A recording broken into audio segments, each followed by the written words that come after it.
Yamota, and welcome to Aset Single Black Mother. Thank you for joining me today. It is a pleasure to be in your presence and to share the wealth of wisdom that our ancestors left for us. So, I want to talk a little bit about overcoming fear. So, what is fear? Sometimes we hear the acronym said in different ways, and the most common one that stuck to me that I remember is false evidence appearing real. And that's just what it is. It's false evidence appearing real. And this brings me to the story about one of our amazing ancestors. She was extremely strong. She was extremely passionate about her rights. She was extremely visual about what she wanted, and she knew exactly how to go about getting what she wanted in life. And her name was Sojourner Truth.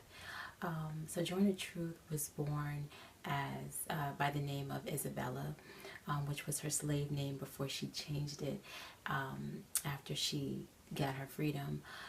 And she was born on a plantation in New York. She had been a slave all her life. Her parents were slaves. She became a slave. Her children were even slaves. And what brings me to the story was when she realized one day that her actions to please her master were a byproduct of fear of not being accepted, fear of not being appreciated, and fear of not being loved. And as she was telling this story in a present day tense, now since then she is deceased, but in a present day tense, she was telling this story about when she was a slave, and she didn't realize that it was a psychological state of mind. It was a psychological state of being that kept her from getting what she really needed in life and what she desired to have in life. What was her right? Her right to freedom. Back in the days of slavery, a lot of the slave masters would, before before the emancipation law had passed, a lot of the slave masters made amends with the slaves, and they told them that they would give them freedom a year before the emancipation law had passed if they would work really hard, and if they would do their due diligence to their masters. And a lot of them had worked so hard that they worked themselves to death or they worked themselves sick. But for Sojourner, she remembered the promise. And when it came time for her to be free, she took it upon herself when her master declined her request. He told her, I never said that to you. And he acted as though he didn't know what she was talking about. But she took it upon herself to run away. And it was through the help of the spirit world. She said, I had to ask for spiritual help. I had to ask God for guidance. It was anything on her own. She had to ask for assistance. And this is what gave her the boldness and the tenacity to overcome the obstacles of potentially becoming a slave, or potentially being whipped, or potentially being captured by her owner. One of the major things that fear points to is distractions. Distractions are basically paradigms and blockages that are set before us by other people. So it could be other people's thoughts, other people's ideas, other people's philosophies about life and how they think life should be. And then what you do is you harness those ideas and you start to accept them and you start to make them real in your life. And what happens when you make other people's ideas and philosophies a part of your life is you become fearful about the things that you are called to do. And so going back to the story about Sojourner Truth and her power to release herself from the fear of the paradigms that were being placed on her by the slave masters and even the slaves, and realizing that in her mind it was a mental state of slavery, not so much a physical state of slavery, because even Harriet Tubman said she could have freed more people if they knew they were slaves.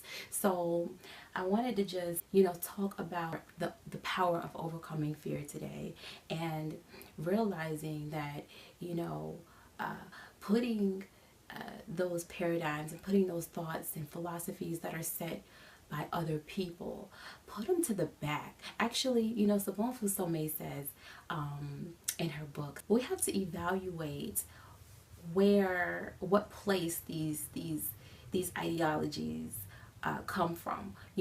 Where are these ideas coming from? Are they sitting in the front row, in the middle row, or in the back row? It's important to note this, because if they're sitting in the front row, then that means they're going to be the loudest. You're going to hear them. You're going to take heed to them. You're going to see them. They're going to overcome your life. And sometimes they're going to paralyze you. What your duty is to find out where these distractions are. And don't put them in the middle row. Don't put them in the back row. But yet, throw them out the door. Because other people's thoughts and ideas about you in your life does not benefit you.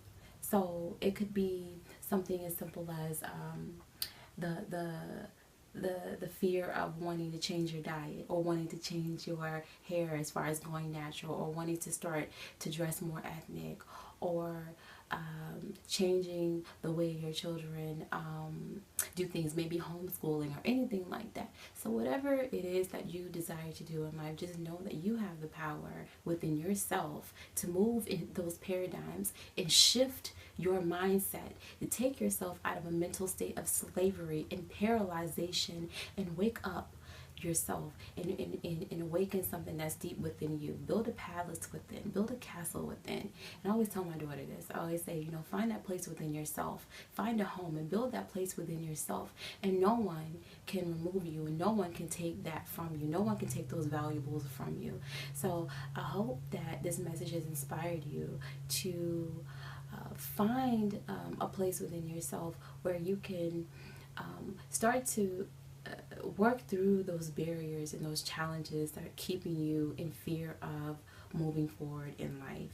Okay, so thank you so much for joining me again on Aset Single Black Mother, and stay tuned for the next video. Make sure you leave your comments down below, and I will be more than happy to reply. Dua.